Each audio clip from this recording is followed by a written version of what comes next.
एक सवाल आपसे पूछूंगी, एक सवाल मैं पूछूंगी क्योंकि ये सवाल उठ रहा है और इस पर चर्चाएं हो रही हैं, सोशल मीडिया पर भी हो रही है, लोग बात कर रहे हैं। मैं उसके बाद विवेक जी के पास जाऊंगी, जल्दी से इसका जवाब दीजिए। बहुत से लोग ये कह रहे हैं कि क्या ये वजह एक हो सकती है कि बीजेपी की जितनी सीटें आपने उम्मीद की उतनी नहीं आई हैं और 2024 में, और क्या ये वजह हो सकती है कि कांग्रेस की सीटें बढ़ी हैं?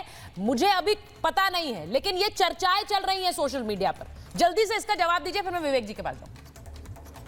देखिए, यानी हस्तक्षेप हुआ। देखिए, मैं पार्टी का प्रवक्ता हूं जी। और बिल्कुल मैं इस बात को आपको बताता हूं कैसे। हम बार बार, आपको ध्यान होगा, लोकसभा चुनाव के पहले जब राहुल गांधी विदेश गए थे और वहां जो वो मीटिंग करके आए थे और जिस तरह का बयानबाजी उन्होंने किया था, विदेश से के सामने भारत के लोकतंत्र समाप्त हो रहे हैं, खत्म हो रहे हैं, झूठी बातें करके मदद मांग रहे थे कि आप लोग हमारा सहयोग क्यों नहीं करते, आप भारत में वो क्यों नहीं करते, हस्तक्षेप क्यों नहीं करते। मतलब ये सोच देखिए, एक इतनी पुरानी पार्टी का अध्यक्ष विदेश में जाके विदेशियों से कह रहा है कि भारत में आप हस्तक्षेप कीजिए, भारत की स्वतंत्रता को आप कबर, ये डिमांड कर रहे थे। हम बार बार उस समय भी प्रश्न उठा रहे थे कि ये पूरी कोशिश मोदी जी को अस्थिर करने की कोशिश है और किया भी गया। आपने विदेशों में इनके सारे प्रेस कॉन्फ्रेंस सुने हैं। भारत के विरोध में जो कुछ कर सकते थे राहुल गांधी, वो सब कुछ किए, मोदी जी को हटाने के लिए किए, लेकिन फिर भी इस देश की जनता ने इनके इस गलत इरादे को सही साबित नहीं करने दिया। आपकी बात से मैं वापस, आपकी बात से के शर्मा जी, ये इंपॉर्टेंट था क्योंकि आपने प्रेस कॉन्फ्रेंस की है, आपके बड़े बड़े नेता इस पर बयान दे रहे हैं, ये बहुत इंपॉर्टेंट है समझना। मैं एक बार विवेक जी आपके पास आ रही हूं, पहले ये जरा बताइए कि जो ये डायनामिक्स है, इसको क्या आप नकारेंगे कि यूएस एड से पैसा आता है, जिन एनजीओस को जाता है वो जॉर्ज सोरोस की संस्थाओं के साथ काम कर रहे हैं। जॉर्ज सोरोस का और राहुल गांधी के एक लिंक के बारे में बार बार बीजेपी कहती है, राजीव गांधी फाउंडेशन के साथ काम करने की बात होती है और राहुल गांधी बाहर जाकर बार बार कहते हैं कि लोकतंत्र हमारा खतरे में है, आप लोग हस्तक्षेप करिए, बाहरी सरकारों को कहते हैं, ये ऑन रिकॉर्ड है। हाँ, और मोदी सरकार इतनी कमजोर है, इलेक्शन कमीशन इतना कमजोर है कि बाहर से पैसा आ गया, बंट गया, मिल गया, बीजेपी की सीटें कम हो गई और हमारे देश के लोग कुछ कर नहीं पाए। क्या इस पे आप विश्वास करेंगी या कोई विश्वास करेगा इस पैनल में? या कोई भी नागरिक इस देश का विश्वास करेगा? इन्होंने सिलेक्टिवली उन एनजीओस को अटैक किया जो लेबर राइट्स के थे, जो ट्रेड यूनियंस के थे, ट्रेड यूनियनों की मान्यताएं रद्द करी क्योंकि चाहते नहीं वर्कर्स मूवमेंट हो। इन्होंने 4 लेबर बिल कोड लाए जिसमें हायर एंड फायर की नीति है, 2019 में लाए, लागू नहीं कर पाए। अभी लेटेस्ट सुन लीजिए, अमेंडमेंट, लॉयर्स अमेंडमेंट बिल लाए 2025 का कि बार काउंसिल ऑफ इंडिया को प्रधानमंत्री 3 आदमी भेज करके कंट्रोल करेंगे। ये एक फासिस्ट सरकार है, मोनोपोलिस्टिक सरकार है जो हर सरकारी तंत्र को कंट्रोल करना चाहती है। इसने जितने अच्छे एनजीओ थे जो वर्कर राइट्स के ऊपर थे, महिला राइट्स पे थे, ह्यूमन राइट्स पे थे, सबको बंद कराया है।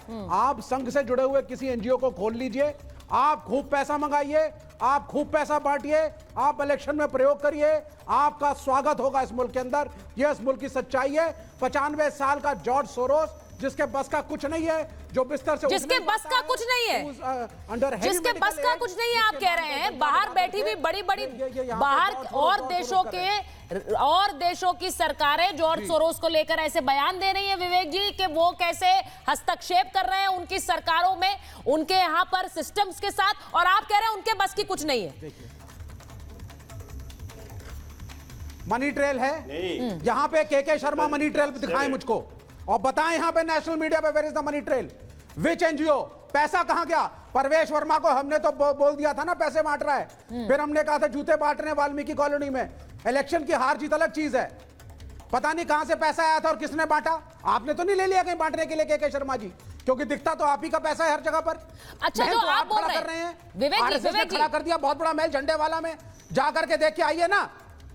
आपने जो बात बोली ना विवेक जी, मैं उस पर एक बार अंबेसडर सजना, सुनिए अंबेसडर सजना के पास जा रही हूं और सिर्फ इसलिए जा रही हूं क्योंकि वो एक न्यूट्रल व्यक्ति हैं और मैं उनसे जरा समझना चाह रही हूं कि अंबेसडर, आप जरा ये बताइए हमारे दर्शकों को कि अगर यूएस एड, अमेरिका से कोई पैसा आता है, मैं बड़ी सरल शब्दों में पूछना चाह रही हूं आपसे, और वो किसी एनजीओ के पास जा रहा है, उस पैसे का एनजीओ से क्या इस तरह की पहले भी हमने देखी है तस्वीरें कि एनजीओ के पास पैसे आ रहे हैं भारत में, और भारत सरकार क्या हर एनजीओ का पैसा इस तरह मॉनिटर कर सकती है कि वो कहां इस्तेमाल हो रहा है, नहीं हो रहा है? क्योंकि ऐसे उदाहरण पहले भी हैं कि चुनावों के साथ हस्तक्षेप करने के लिए पैसे आए हैं।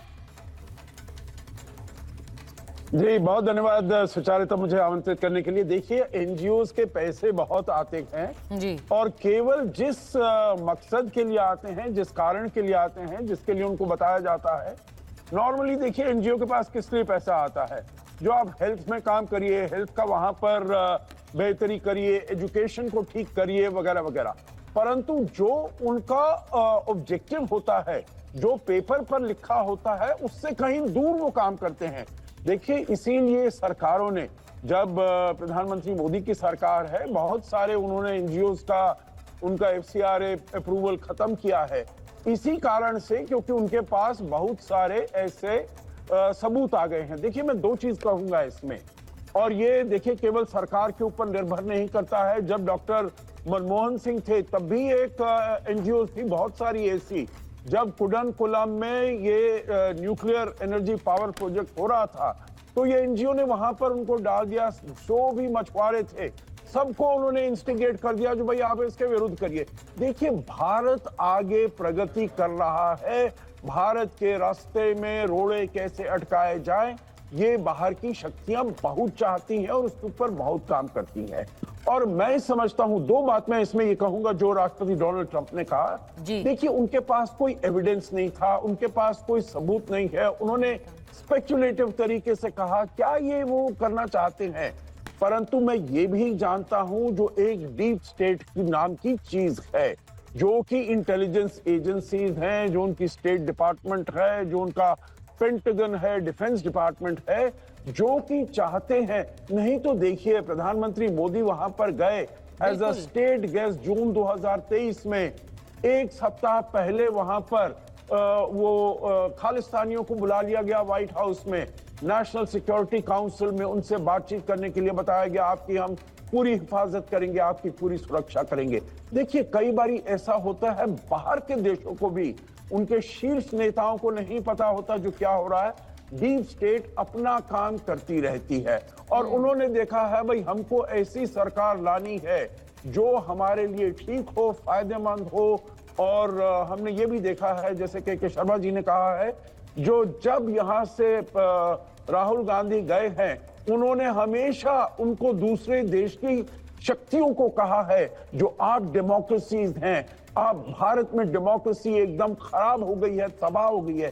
देखिए, ऐसी चीजें दूसरे देश में जाकर कहना, उनको आह्वान करना, जैसे मणिशंकर अय्यर गए पाकिस्तान और उन्होंने कहा आप ही हमको सत्ता में ला सकते हैं, तो ये बात ठीक नहीं है। मतलब उनको वो उकसा रहे हैं, आह्वान कर रहे हैं, जो आप हमारी देखिए, ये जो कनेक्शन है, तो जरूर डीप